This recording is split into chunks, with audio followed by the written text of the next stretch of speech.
Hello, good evening. Happy Monday. Happy new week. I hope you're all doing really well. Tonight, we are getting back into Show Your Work 10 Ways to Share Your Creativity and Get Discovered by Austin Kleon. And we're getting into chapter 6 today, and I'm aiming to finish it out. But we'll see how it goes. Yeah, one moment at a time. Chapter 6 Teach What You Know. Boop. Awesome. All right. The impulse to keep yourself the impulse to keep to yourself what you have learned is not only shameful, it is destructive. Anything you do, anything you do not give freely and abundantly becomes a loss to you. You open your safe and find ashes. Annie Dillard. Ooh. Hey Genevieve, welcome in. Awesome. Welcome everyone. Share your trade secrets. The world of barbecue is notoriously secretive and competitive.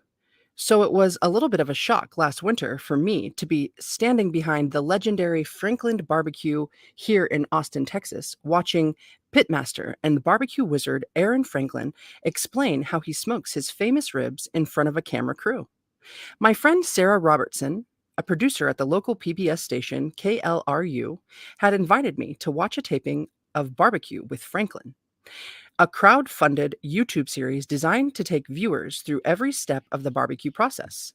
In the series, Franklin explains how to modify an off-the-shelf smoker, how to select the right wood, how to build a fire, how to select a cut of meat, what temperature to smoke the meat at, and how to slice up the finished product. I started eating at Franklin Barbecue in 2010 when it was served out of a trailer off Interstate 35. In only 3 years, Franklin has become one of the most famous barbecue joints in the world. Bon Appetit called it the best barbecue in Texas, if not America. 6 days a week, rain or 100-degree sunshine, there's a line that goes around the block. And each one of those days, they sell out of meat. If ever it seemed like there was a business that would be intent to keep its secrets to itself, it would be this one. When I got to talk to Aaron and his wife, Stacy, during a break in filming, they explained that the technique of barbecue is actually very simple, but it takes years and years to master. There's an intuition that you only gain through the repetition of practice. Aaron told me that he trains all his employees the same way, but when he cuts into the brisket, he can tell you exactly who did the smoking.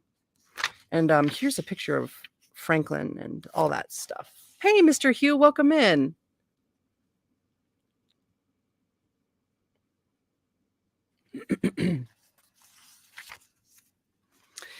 Teaching doesn't mean instant competition. Just because you know the master's technique doesn't mean you're going to be able to emulate it the right way or emulate it right away. You can watch Franklin's tutorials over and over, but are you ready to start spending 22 hours a day smoking meat that will sell out in 2 hours? Probably not. If you're me, you'll pay the $13 a pound even more gladly. The Franklins also just genuinely love barbecue, and they go out of their way to share their knowledge. People often stop by with their own attempts at brisket, and Aaron is always gracious and patient when answering their questions. You don't get the feeling that any of this is calculated. It's just the way they operate. They started out as beginners, and so they feel an obligation to pass on what they've learned. Of course, many chefs and restaurants have become rich and famous by sharing their recipes and their techniques. In their book, Rework, Jason Fried and David Heinemeier Hansen encouraged businesses to emulate chefs by out-teaching their competition. Quote, "What do you do? What are your recipes? What's your cookbook? What can you tell the world about how you operate that's informative, educational, and promotional?" They encourage businesses to figure out the equivalent of their own cooking show. Think about what you can share from your process that you would inform the people you're trying to reach. Have you learned a craft? What are your techniques? Are you skilled at using certain tools and materials? What kind of knowledge comes along with your job? The minute you learn something, turn around and teach it to others. Share your reading list. Point to helpful reference materials. Create some tutorials and post them online. Use pictures, words, and video. Take people step by step through part of your process. As blogger Kathy Sierra says, quote, many people or make people better at something they want to be better at, end quote. Teaching people doesn't subtract value from what you do, it actually adds to it. When you teach someone how to do your work, you are, in effect, generating more interest in your work. People feel closer to your work because you're letting them in on what you know. Best of all, when you share your knowledge and your work with others, you receive an education in return. Author Christopher Hitchens said that the great thing about putting out a book is that, quote, it brings you into contact with people whose opinions you should have canvassed before you ever pressed pen to paper. They write to you, they telephone you, they come to your bookstore events and give you things to read that you should have read already, end quote. He said that having his work out in the world was a free education that goes on for a lifetime. Hey, welcome back, Genevieve. Yay. Paradox Fossils. Welcome, everyone. Awesome. Oh, Heidi. Awesome. Awesome. Awesome. And then we've got this picture here. Little never ending circle. Learn, teach, learn, teach, learn, teach, teach, learn. Chapter 7. Don't turn into human spam.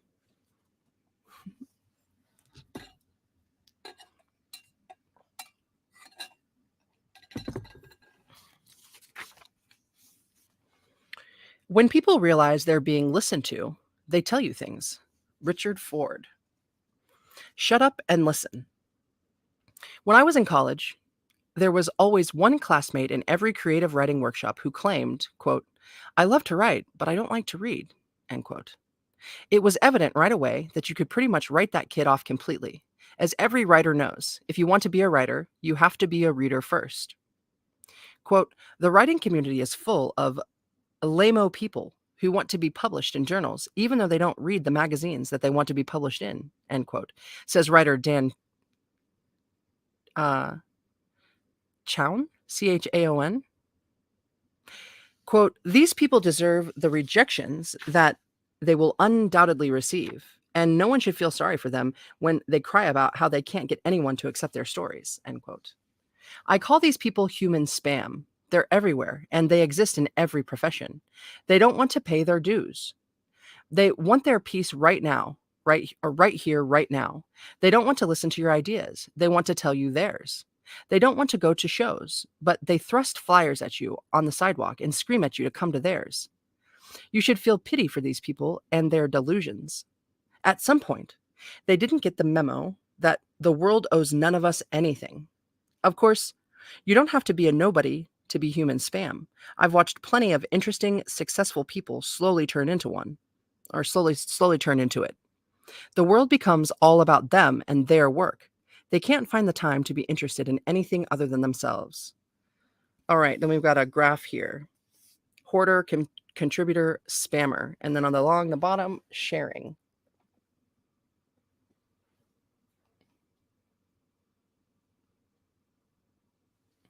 Pearl, welcome in. Awesome. Happy Monday. Hey, Stephanie, welcome in. Welcome in to you as well. No matter how famous they get, the forward-thinking artists of today aren't just looking for fans or passive consumers of their work. They're looking for potential collaborators or co-conspirators. These artists acknowledge that good work isn't created in a vacuum, and that the experience of art is always a two-way street, incomplete without feedback. These artists hang out online and answer questions. They ask for reading recommendations. They chat with fans about the stuff they love. The music producer Adrian Young, it's Younge, was hanging out on Twitter one day and tweeted, who is better, the Dramatics or the Delphonics? As his followers erupted in a debate over the two soul groups, one follower mentioned that the lead singer of the Delphonics, William Hart, was a friend of his dad's and that Hart just happened to be a fan of Jung's music. The follower suggested that the two should collaborate. Quote, to make a long story short, Jung says, a day later, I'm on the phone with William Hart and we're speaking for like 2 hours. We hit it off in a way that was just cosmic, end quote. Jung then produced a brand new record with Hart. Adrian Jung presents the Delphonics. That's exciting. That story is great for two reasons. One, it's the only story of an album I know of whose existence can be traced to a single tweet. Two, it shows what happens when a musician interacts with his fans on the level of a fan himself. If you want fans, you have to be a fan first. If you want to be accepted by a community, you have to first be a good citizen of that community. If you're only pointing at your own stuff online, you're doing it wrong. You have to be a connector. The writer Blake Butler calls this being an open node. Ooh. If you want to get, you have to give. If you want to be noticed, you have to notice. Shut up and listen once in a while. Be thoughtful. Be considerate. Don't turn into human spam. Be an open node.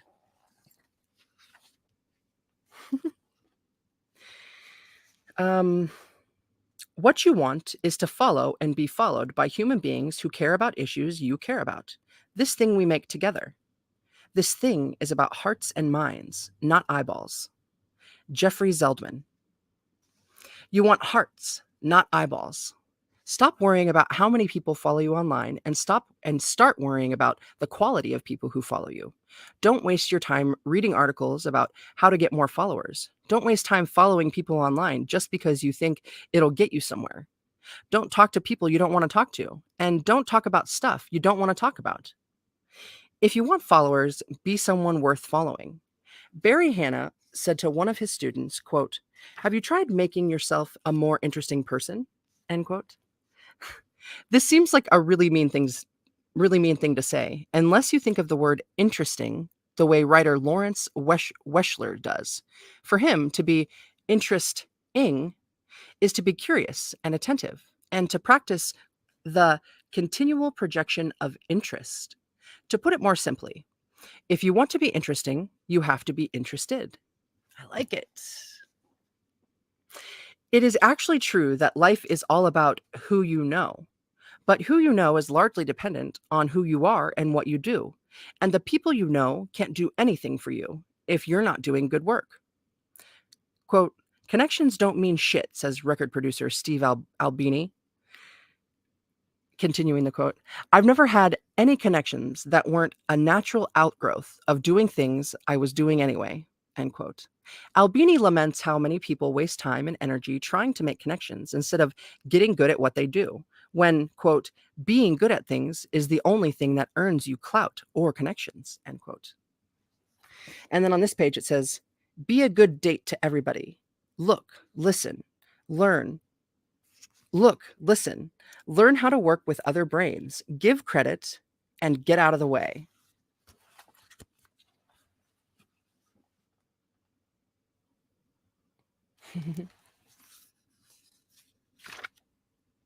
Make stuff you love and talk about stuff you love and attract people who love that kind of stuff. Oh, and I'm going to read that again. Make stuff you love and talk about stuff you love, and you'll attract people who love that kind of stuff. It's that simple. Don't be creepy. Don't be a jerk. Don't waste people's time. Don't ask too much. And don't ever ask people to follow you. Follow me back is the saddest question on the internet. The vampire test. Whatever excites you, go do it. Whatever drains you, stop doing it. Derek Sievers. That's good advice. I like that. No caps. You made it. Welcome in, man. Awesome.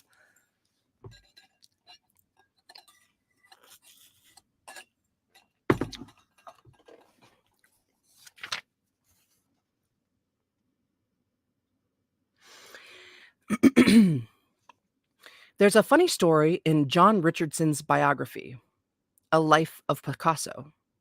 Pablo Picasso was notorious for sucking all the energy out of the people he met. His granddaughter, Marina, claimed that he squeezed people like one of his tubes of oil paints. You'd have a great time hanging out all day with Picasso, and then you'd go home nervous and exhausted, and Picasso would go back to his studio and paint all night, using the energy he'd sucked out of you. Most people put up with this because they got to hang out with Picasso all day, but not Constantine Brancusi, the Romanian-born sculptor. Brancusi hailed from the Carpathian Mountains, and he knew a vampire when he saw one. He was not going to have his energy or the fruits of his energy juiced by Picasso, so he refused to have anything to do with him. Brancusi practiced what I call the vampire test. It's a simple way to know who you should let in and out of your life. If, after hanging out with someone, you feel worn out and depleted, that person is a vampire. If, after hanging out with someone, you still feel full of energy, that person is not a vampire. Of course, the vampire test works on many things in our lives, not just people. You can apply this to jobs, hobbies, places, etc. Vampires cannot be cured. Should you find yourself in the presence of a vampire, be like Brancusi and banish it from your life forever. Catch and release only.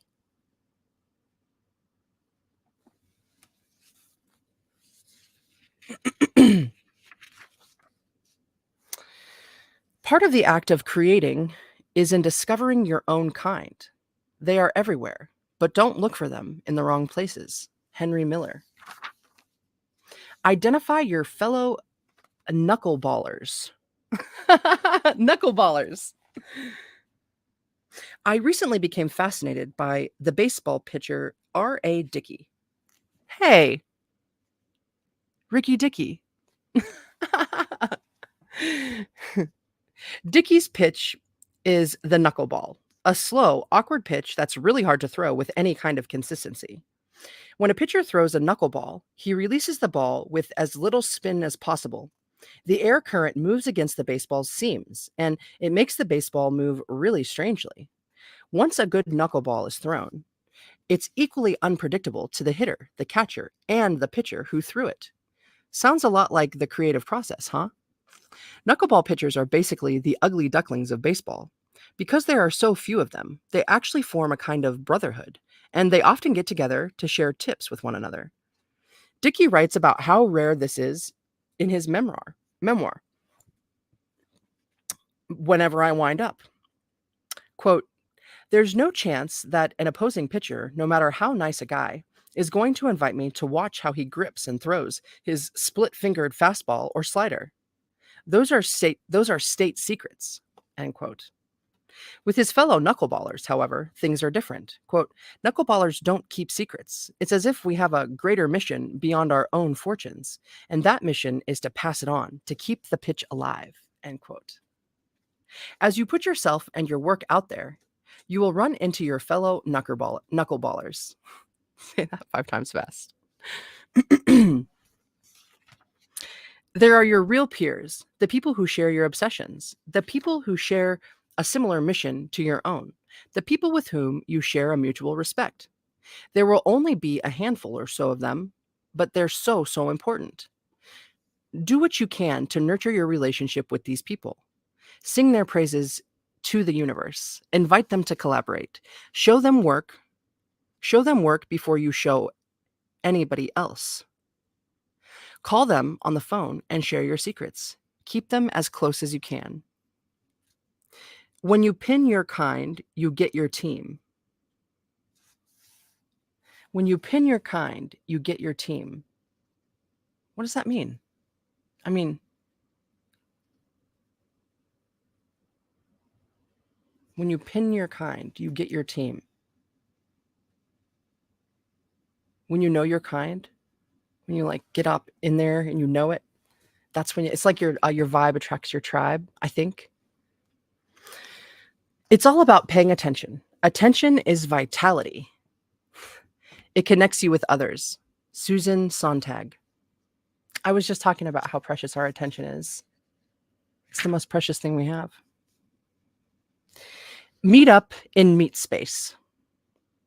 You and I will be around a lot longer than Twitter, and nothing substitutes face-to-face. Rob Delaney. It freaks me out a little bit how many of my very favorite people in the world came into my life as ones and zeros. Ha! I love meeting my online friends, IRL, or in real life. There's never any small talk. We know all about one another and what one another does. We can just sip beer or some other social lubricant and talk about big ideas. There's been a few times that I've asked people what they think the best thing about being online is, and they'll point around the table and say, "What we're doing here." I love the phenomenon of meetups, an online community throwing a party at a bar or a restaurant and inviting everybody to show up at a certain time and place. There's a lot of these kind of events in Austin, and I'm sure there's a bunch in your town too. If there aren't any, set one up. There's a lot less stress there's a lot less stressful than traditional forms of networking. Oh, there. They're a lot less stressful than traditional forms of networking because you already know a lot of the people who show up and you've seen their work. Of course, a meetup doesn't have to compromise a huge group of people. If you've been friends for a while with somebody online and you live in the same town, then ask them if they want to grab a coffee. If you want to go all out, offer to buy them lunch. If you're traveling, let your online friends know you're going to be in town. I like asking my artist friends to take me to their favorite art museums and asking my writer friends to take me to their favorite bookstore. If we get sick of talking to one another, we can browse. And if we get sick of browsing, we can grab a coffee in the cafe. Meeting people online is awesome, but turning them into IRL friends is even better. Little cafe.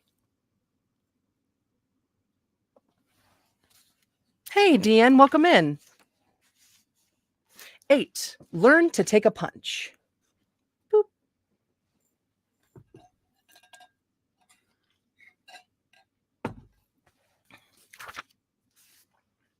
I ain't going to give up.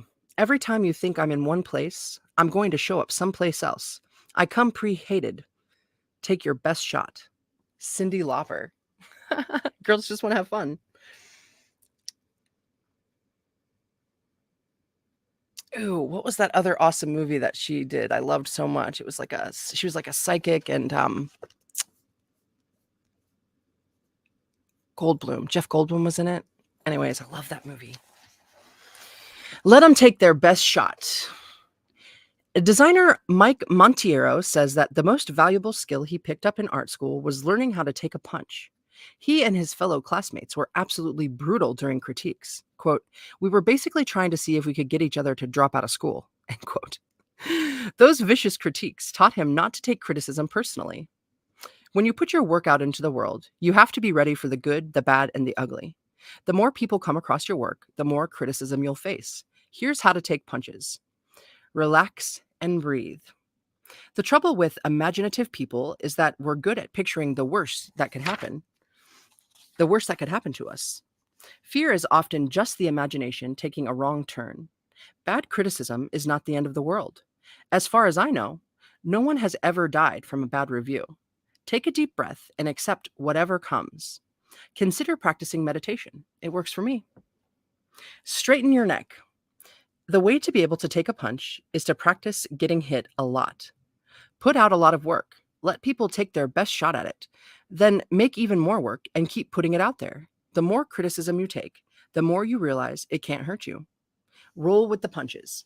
Keep moving. Every piece of criticism is an opportunity for new work. You can't control what sort of criticism you receive, but you can control how to react to it or how you react to it. Sometimes when people hate something about your work, it's fun to push that element even further. To make something they'd hate even more, having your work hated by certain people is a badge of honor. Okay, we got a skeleton here. Breathe, relax, keep your balance. Straighten your neck. Strengthen your neck. Oh, it didn't say straighten, it said strengthen your neck. Strengthen. And protect your vulnerable areas and roll with the punches.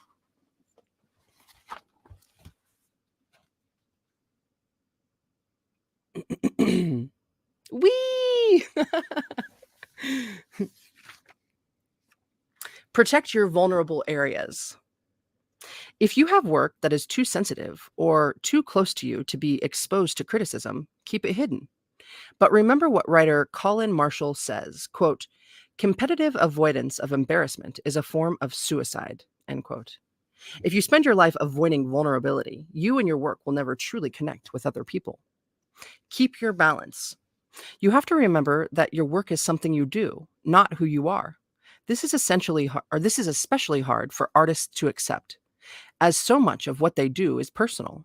Keep close to your family, friends, and the people who love you for you, not just the work. The trick is not caring what everybody thinks of you and just caring about what the right people think of you. Brian Mitchell Bendis, or Brian Michael Bendis. Don't feed the trolls. The first step in evaluating feedback is sizing up who it came from. You want feedback from people who care about you and what you do. Be extra wary of feedback from anybody who falls outside of that circle. A troll is a person who isn't interested in improving your work, only provoking you with hateful, aggressive, or upsetting talk. You will gain nothing by engaging with these people. Don't feed them, and they'll usually go away.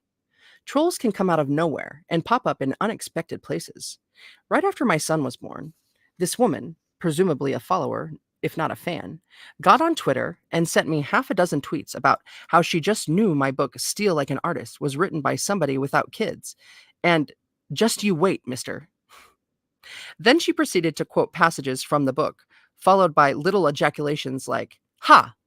Try that when you're up at 3 a.m. with a crying baby." Now, I have been on the internet a long time. I get a lot of emails from people who are, as far as I can tell, sad, awful, or completely insane. I have a pretty good mental firewall that filters what I let get to me. This woman got to me. Because, of course, the worst troll is the one that lives in your head. It's the voice that tells you you're not good enough, that you suck, and that you'll never amount to anything. It's the voice that told me I'd never write another good word after becoming a father. It is the one thing to have the troll in your it is one thing to have the troll in your brain. It is another thing to have a stranger hold a megaphone up to it and let it shout. Do you have a troll problem? Use the block button on social media sites. Delete nasty comments. My wife is fond of saying, quote, "If someone took a dump in your living room, you wouldn't let it sit there, would you?" End quote. I love that. Nasty comments are the same. They should be scooped up and thrown in the trash. At some point, you might consider turning off comments completely. Having a form for comments is the same as inviting comments. Quote, "There's never a space under paintings in a gallery where someone writes their opinion," end quote, says cartoonist Natalie D. Quote, "When you get to the end of a book, you don't have to see what everyone else thought of it," end quote. Let people contact you directly or let them copy your work over to their own spaces and talk about it all they want. Comments outnumber ideas.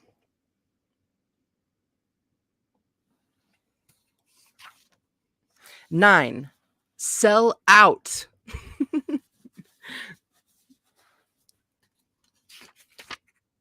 Sell out. I'm not crazy about that word.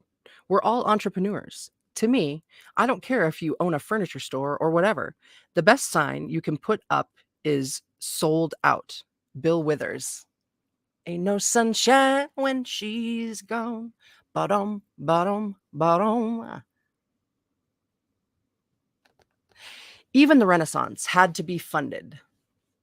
People need to eat and pay rent. Quote, "An amateur is an artist who supports himself with outside jobs which enable him to paint," said artist Ben Shahn, Shahn. Quote, "A professional is someone whose life works to enable him to paint," end quote. Whether an artist makes money off his work or not, money has to come from somewhere, be it a day job, a wealthy spouse, a trust fund, an arts grant, or a patron. We all have to get over our starving artists' romanticism and the idea that touching money inherently corrupts creativity. Some of our most meaningful and most cherished cultural artifacts were made for money. Michelangelo painted the Sistine Chapel ceiling because the Pope commissioned him. Mario Puzo wrote The Godfather to make money. He was 45 years old, tired of being an artist, and owed $20,000 to assorted relatives, banks, bookmakers, and Shylocks. What are Shylocks? Let's look it up. Sold out. Shylock.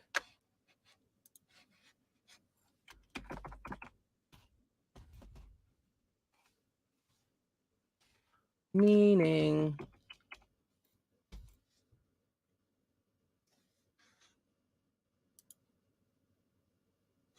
Shylock, to lend money at high rates of interest. Oh, the Jewish insurer and antagonist of Antonio in Shakespeare's The Merchant of Venice. Cool. It's a loan shark. I love it. Shylock.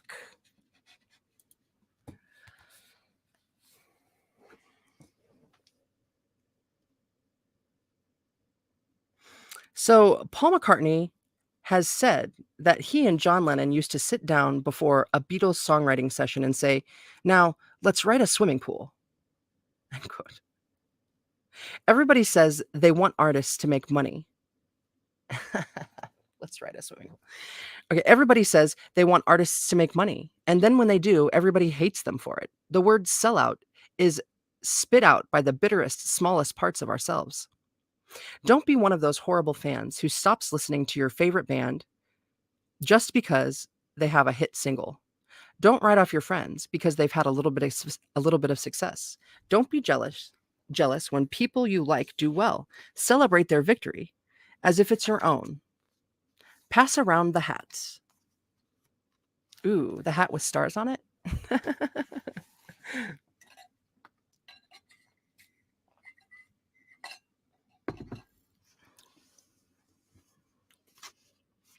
I'd love to sell out completely. It's just that nobody has been willing to buy. John Waters. John Waters. When an audience starts gathering for work, or when an audience starts gathering for the work that you're freely putting into the world, you might eventually want to take the leap of turning them into patrons. The easiest way to do this is to simply ask for donations. Put a little virtual tip jar or a donate now button on your website. These links do well with a little bit of human copy, such as like this, buy me a coffee. This is a very simple transaction, which is the equivalent of a band passing a hat during a gig. If people are digging what you do, they'll throw a few bucks your way. It's cool. There's been a couple of shows where Corey and I made more money from our tip jar than the venue paid us, and that was always like awesome.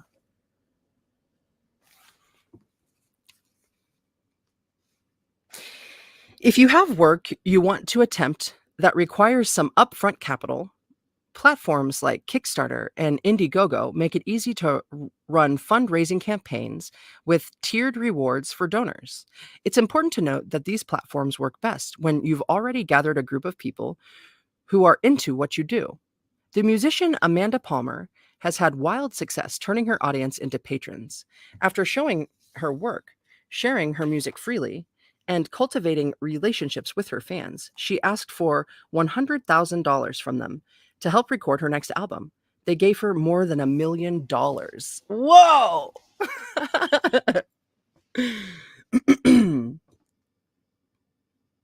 There are certainly some strings attached to crowdfunding. When people become patrons, they feel, not altogether wrongly, that they should have some say in how their money is being used.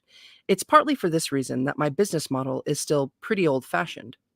I make something and sell it for money. Instead of having a donate now button on my website, I have a buy now and hire me buttons. But even though I operate more like a traditional salesman, I do use some of the same tactics as crowdfunders.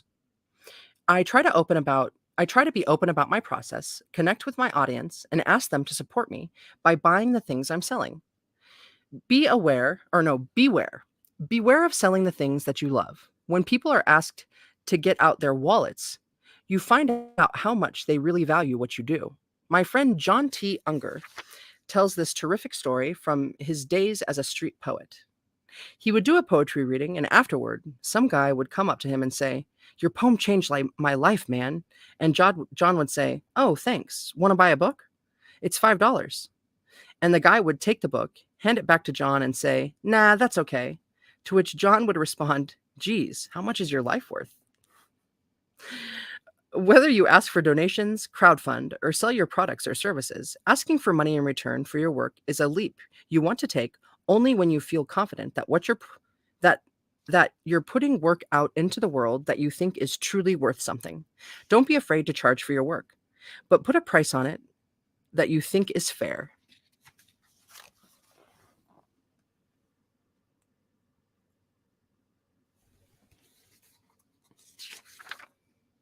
Keep a mailing list. Even if you don't have anything to sell right now, you should always be collecting email addresses from people who come across your work and want to stay in touch. Try why email? You'll notice a pattern with technology. Often the most boring and utilitarian utilitarian technologies are the ones that stick around the longest. Email is decades and decades old, but it's nowhere close to being dead. Even though almost everybody hates it, everybody has an email address. And unlike RSS and social media feeds, if you send someone an email, it will land in their inbox and it will come to her attention. She might not open it, but she definitely has to go to the trouble of deleting it. I know people who run multi-million dollar businesses off of their mailing lists. The model is very simple. They give away great stuff on their sites. They collect emails, and then when they have something remarkable to share or sell, they send an email. You'd be amazed at how well the model works. Keep your own list or get an account with an email newsletter company like MailChimp and put a little sign up widget on every page of your website. Write a little bit of uh, write a little bit of copy to encourage people to sign up. Be clear about what they can expect, whether you'll be sending daily, monthly, or infrequent updates. Never ever add someone's email address to your mailing list without her permission. The people who sign up for your list will be some of your biggest supporters, just by the simple fact that they signed up for the potential to be spammed by you. Don't betray their trust and don't push your luck. Build your list and treat it with respect. It will come in handy. My business is art.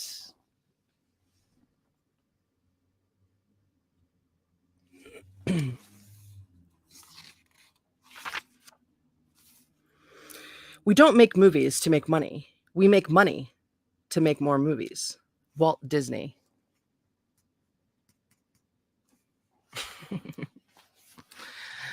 Uh, Make more work for yourself. Some awful people use the term sellout to include any artist who dares to have any ambition whatsoever. They'll say you're a sellout if you try to make it outside your hometown. They say you're a sellout if you buy better equipment. They'll say you're a sellout if you try anything new at all. Quote, there's a point in one's life when one cares about selling out and not when one cares about selling out and not selling out, writes author Dave Eggers. Thankfully, for some, this all passes, end quote.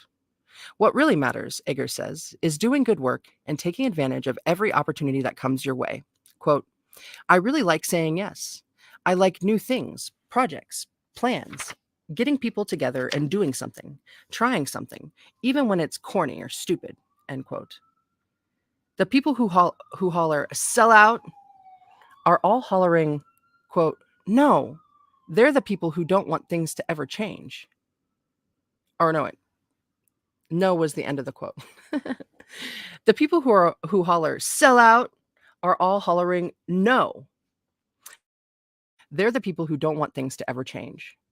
Yet a life of creativity is all about change, moving forward, taking chances, exploring new frontiers. Quote, the real risk is in not changing, said saxophonist John Coltrane. I have to feel that I'm after something. If I make money, fine, but I'd rather be starving. Or rather, I'd rather be striving. It's the striving man. It's that I want. End quote. Okay, I'm reading it again. It's that I want.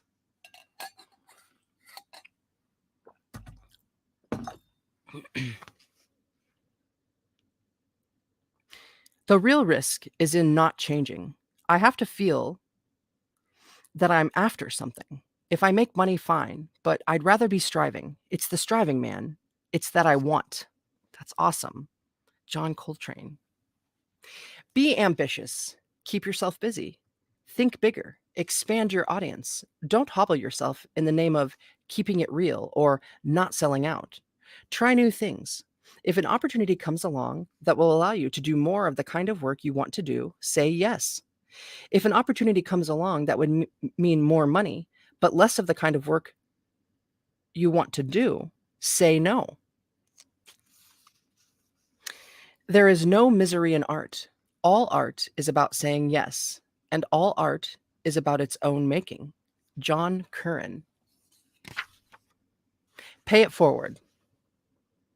When you have success, it's important to use any dough, clout, or platform you've acquired to help along the work of the people you've helped to get you where you are, or who've helped.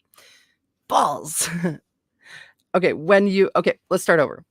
When you have success, it's important to use any dough, clout, or platform you've acquired to help you along the work of the people who've helped you get to where you are.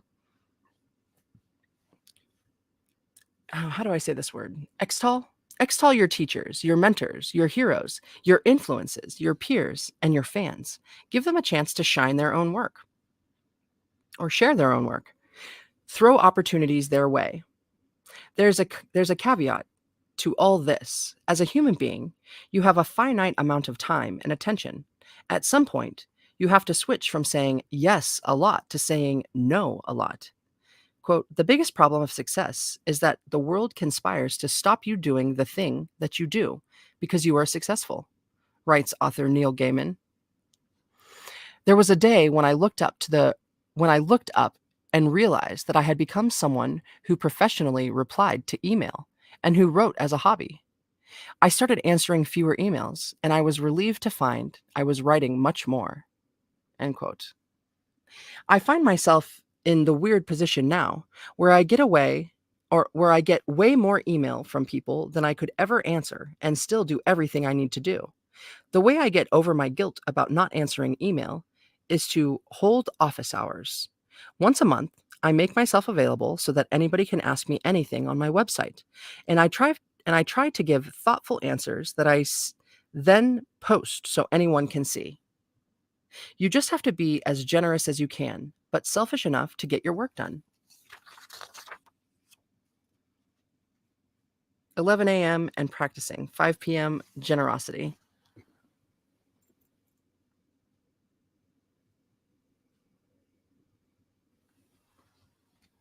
Above all, recognize that if you have had success, you have also had luck. And with luck comes obligation. You owe a debt, and not just to your gods. You owe a debt to the unlucky. Michael Lewis. I like that. 10. Stick around. Don't quit your show. Every career is full of ups and downs, and just like with stories, when you're in the middle of living out your life and career, you don't know whether you're up or down or what's about to happen next. Quote, if you want a happy ending, actor Orson Welles wrote, that depends, of course, on where you stop your story, end quote. Author F. Scott Fitzgerald wrote, quote, there are no second acts in American life, end quote. But if you look around, you'll notice that not only are there second acts, there are third, fourth, and even fifth ones. If you're reading the obituaries every morning, by now you already know this. The people who get what they're after are very often the ones who just stick around long enough. It's very important not to quit prematurely. The comedian Dave Chappelle was doing a stand-up gig in Dallas not long ago, and he started joking about walking away from his lucrative deal with Comedy Central for his program Chappelle's Show. He said he was asked to come to a high school class and give some advice. Quote, I guess whatever you do, don't quit your show, he said. Quote, life is very hard without a show, kids, end quote. Yeah. I'm just having other thoughts about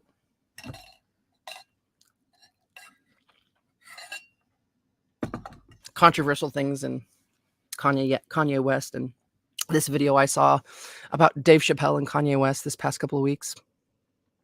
Anyhow, quote, "In your business, you don't quit," end quote, says comedian Joan Rivers. Quote, "You're holding on to the ladder. When they cut off your hands, hold on with your elbows. When they cut off your arms, hold on with your teeth. You don't quit because you don't know where your next job is coming from," end quote. You can't plan on anything. You can only go about your work. As Isaac Dinesen wrote, quote, "Every day without hope or despair. Every day without hope or despair," end quote. You can't count on success. You can only leave open the possibility for it and be ready to jump on and take the ride when it comes for you. When it comes for you. One time, my coworker, John Croslin, and I came back from our lunch break, and our building's parking lot was completely full. We circled and sweltered. We circled the sweltering lot with a few other cars for what seemed like ages, and just when we were about to give up, a spot opened and John pulled right in. As he shut off the car behind, as he shut off the car behind, whoa, whoa, whoa. As he shut off the car, he said, quote, "You got to play till the ninth inning, man," end quote. Good advice for both the parking lot and life in general. Just keep going.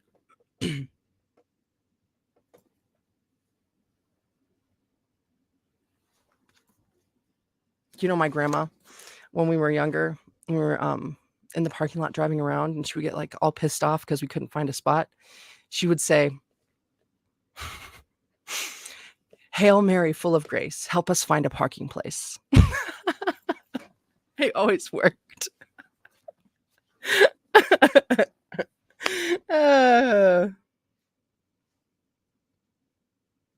You got to play to the ninth inning, man. Chain smoke. A few years ago, there was a reality TV show on Bravo called Work of Art.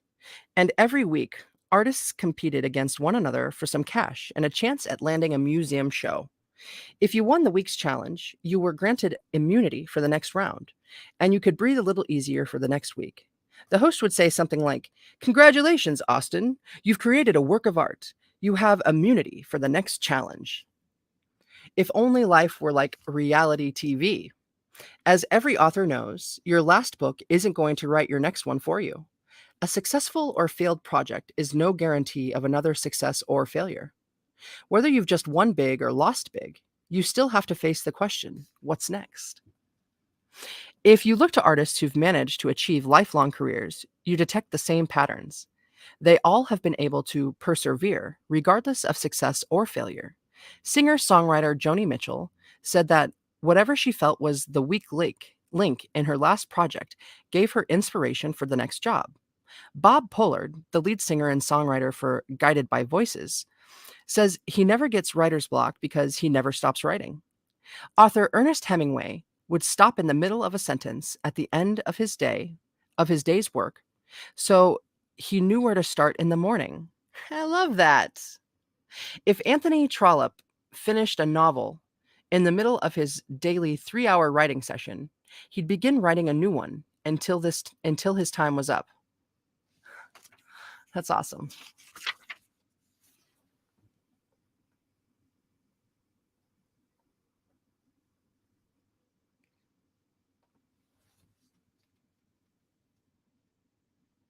Add all this together, and you get a way of working I call chain smoking. You avoid stalling out in your career by never losing momentum. Here's how you do it.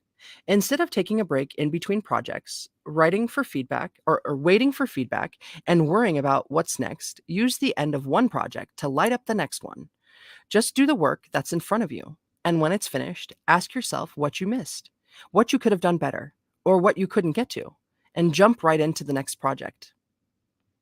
We work because it's chain reaction. Each subject leads to the next. Charles Eames. Eames. Go away so you can come back. The minute you stop wanting something, You get it. Andy Warhol. Chain smoking is a great way to keep going, but at some point, you might burn out and need to go looking for a match. The best time to find one is while taking a sabbatical. The designer Stefan Sagmeister swears by the power of the sabbatical. Every 7 years, he shuts down his studio and takes a year off. His thinking is that we dedicate the first 25 years or so of our lives to learning, the next 40 to work, and the last 15 to retirement. So why not take 5 years off retirement and use them to break up the work years? He says the sabbatical has turned out to be invaluable to his work.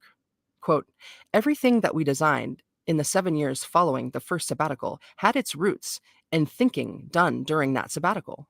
End quote. I love that. I too have experienced this phenomena. I spent my first 2 years out of college working a non-demanding part-time job in a library, doing nothing but reading and writing and drawing. I'd say I've spent the years since executing a lot of ideas I had during that period. Now I'm hitting my 7-year itch, and I find myself needing another period to recharge and get inspired again. Of course, a sabbatical isn't something you can pull off without any preparation. Sagmeister says his first sabbatical took 2 years of planning and budgeting, and his clients were warned a full year in advance. And the reality is that most of us don't have the flexibility in our lives to be able to walk away from our work for a full year. Thankfully, we can all take practical sabbaticals, daily, weekly, or monthly breaks where we walk away from our work completely. Writer Gina Trapani has pointed out 3 prime spots to turn off our brains and take a break from our connected lives. And I'm going to get to that in a second, but we got a picture here that says, what are you hoping to express if all you see is 4 walls? Flee the office. To pick up a signal, cut off mobile service. Don't die. Simply disappear a while.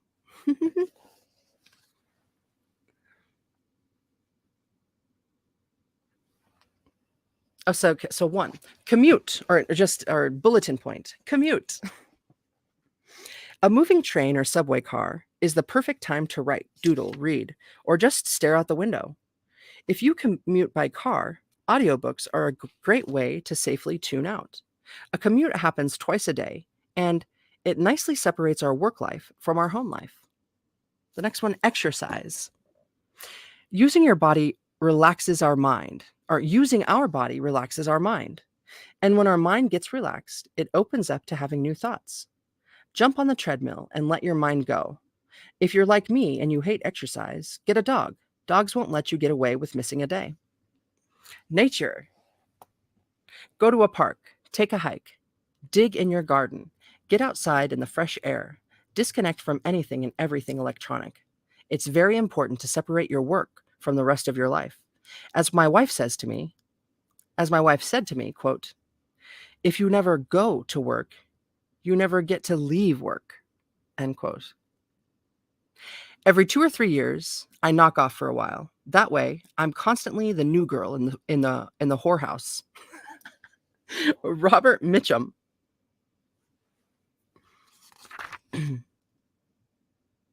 Start over, which is crossed out, and then it says begin again.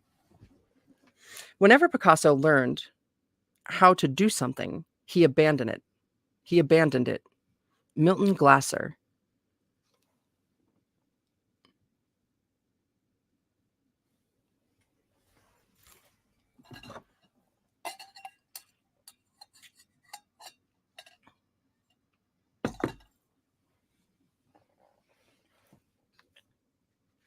When you feel like you've learned whatever there is to learn from what you're doing, it's time to change course and find something new to learn so that you can move forward. You can't be content with mastery. You have to push yourself to become a student again. Quote, anyone who isn't embarrassed of who they were last year probably isn't learning enough, end quote, writes author Alain de Button. Oh no, Alain de Button. The minute comedian George Carlin finished recording one of his HBO stand-up specials. He'd throw out all of his old jokes and start from scratch on a new hour of material for the next special. He did this year after year. Quote, an artist has an obligation to be en route, to be going somewhere, end quote. He said, oh, wait, no, and then it continues. Quote, there's a journey involved. It keeps you trying to be fresh, trying to be new, trying to call on yourself a little more, end quote. Carlin learned that what you get rid of, or what Carlin learned that when you get rid of old material, you push yourself further and come up with something better. When you throw out old work, what you're really doing is making room for new work.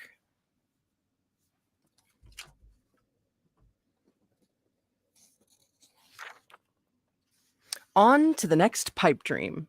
I love that. You have to have the courage to get rid of work and rethink things completely. Quote, I need to sort of tear down everything I've done and rebuild from scratch, said director Steven Soderbergh about his upcoming retirement from making films. Quote, not because I figured everything out. I've just figured out what I can't figure out, and I need to tear it down to start over again, end quote. The thing is, you never really start over. You don't lose all the work that's come before. Even if you try to toss it aside, the lessons that you've learned from it will seep into what you do next.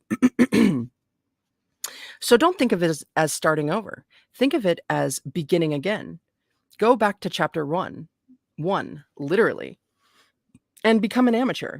Look for something new to learn, and when you find it, dedicate yourself to learning it out in the open. Document your progress and share as you go so that others can learn along with you. Show your work. And when the right people show up, pay close attention to them because they'll have a lot to show you. What now? Go online and post what you're working on right now with the hashtag show your work. Plan a show your work night with colleagues or friends. Use this book as a guide. Share works in progress and your curiosities. Tell stories and teach one another. Give a copy of this book away to somebody who needs to read it. Books are made out of books. Cormac McCarthy. All right. Brian Eno. A Year with Swollen Appendices. Stephen Johnson. Where Good Ideas Come From. David Byrne. How Music Works. Mike Montiero. Design is a Job. Keo Stark. Don't Go Back to School. Ian Svenonuis. Svenonius.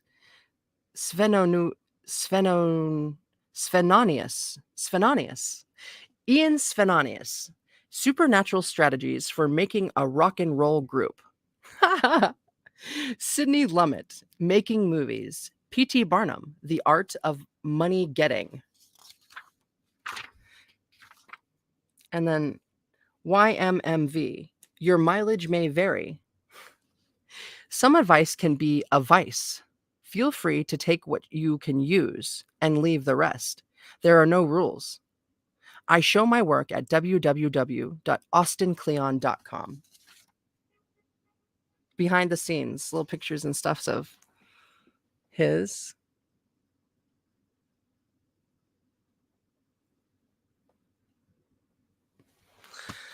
Yeah, I'm like all enrolled for classes come January, and I don't think I'm going to do it. I don't know. It's so bureaucratic. Plus, everything I want to do, I don't really want to do it so that I can like apply it to a career choice. I'm still undecided. Okay, so work on a book. Become tiresome. Thank you to my wife, Megan, who listened to every bad idea and read every draft. She has to live with the book just as long as I do, and it wouldn't exist without her patience, her support, and her editorial guidance. That's awesome. To my agent, Ted Weinstein, who helped me conceive the idea and provided the boot in my ass to get it finished. To my editor, Bruce Tracy, my book designer, Becky Terhune, and all the folks at Workman. We make a good team. To all my online and offline friends who helped me along the way, including Wendy McNaughton, Keo Stark, Matt Thomas, Julian Devereaux, Stephen Tomlinson, Mike Montiero, Hugh McLeod, John T. Unger, Maria Popova, Seth Godin, and Lauren Sarand. Finally, to Owen, who doesn't give a hoot about any of this. I wish I knew what that meant.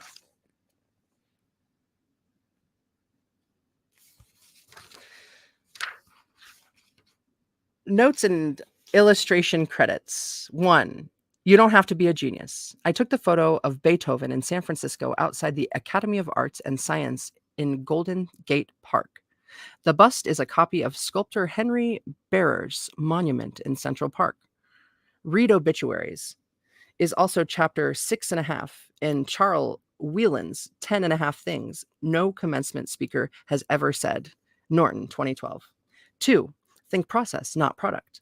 The title of the second section comes from something Gay Talese once said in an interview. Quote, I am a documentarian of what I do, end quote. 4. Open up your cabinet of curiosities. The engraving is from Ferrante Imperatos del Historia Natural di Ferrante Imperato Napoleano, 1599. It's also featured in a book, and it's also featured in the back of Lawrence Weschel's Mr. Wilson's Cabinet of Wonder, Pantheon, 1995. The photo of the sign on the brick wall was taken in a back alley somewhere in Philadelphia. It has not been altered. 5. Tell good stories.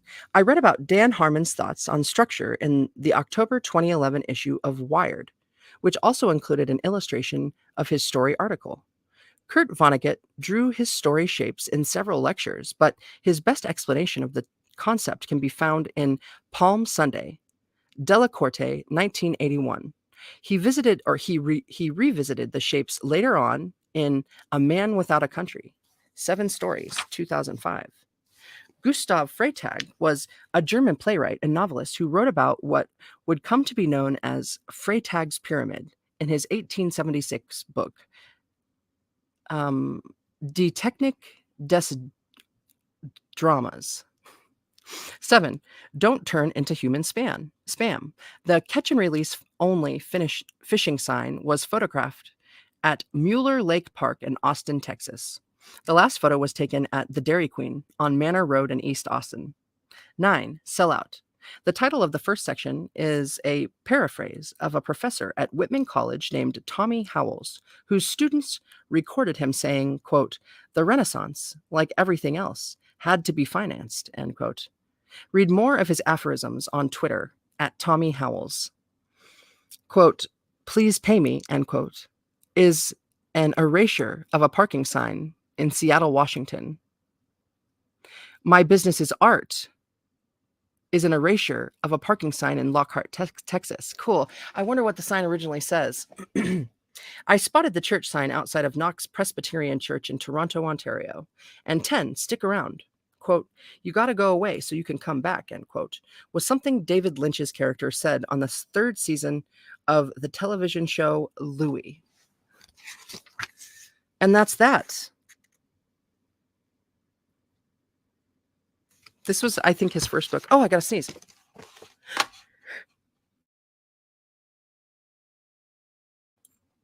Woo! Woo! So yeah, Steal Like an Artist. Boom. You can check it out. Plus, I left a link to Austin Kleon in the description down below, and you can see all of the books that he's written. Austin Kleon is a writer who draws. He is the author of the national bestseller Steal Like an Artist and the redacted poetry collection Newspaper Blackout. He speaks frequently about creativity in the digital age for SXSW, TEDx, The Economist, and more. And his work has been featured in the New York Times, The Wall Street Journal, and on NPR and PBS. He lives in Austin, Texas, and online at austinkleon.com. Awesome. We did it. That's the whole book, y'alls. You know what else I did today? Aside from spending like hours of figuring out some computer stuff. But anyways, I got myself a domain name.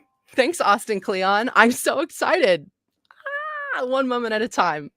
So now it's just time to learn how to get the stuff on there that I want to be on there and promote the things that I want to promote. So yeah, thank you everyone for joining me tonight. And I intend to go live tomorrow with what I do not know. Yeah, I'm actually meeting with Dixie tomorrow, but so I'll probably go live in the evening. But yeah, I love you guys. I love you all and ladies, everyone, all. Thanks for hanging out with me. And I can't wait to see you again. I wish you wonderful weekends before the Christmas holiday is upon us. Plus, the new moon and winter solstice is just around the corner. Really good time for new phases and things coming in. Plus, Jupiter into Capricorn. Holy majoli. Boom. We're going to have all the energy we need to take care of business. So I love you. I thank you. I thank you, Austin and everyone here and YouTube and StreamYard. And I'll see you soon. Mwah. Do it like you feel it. Thank you. Thank you. That way. Good to see you.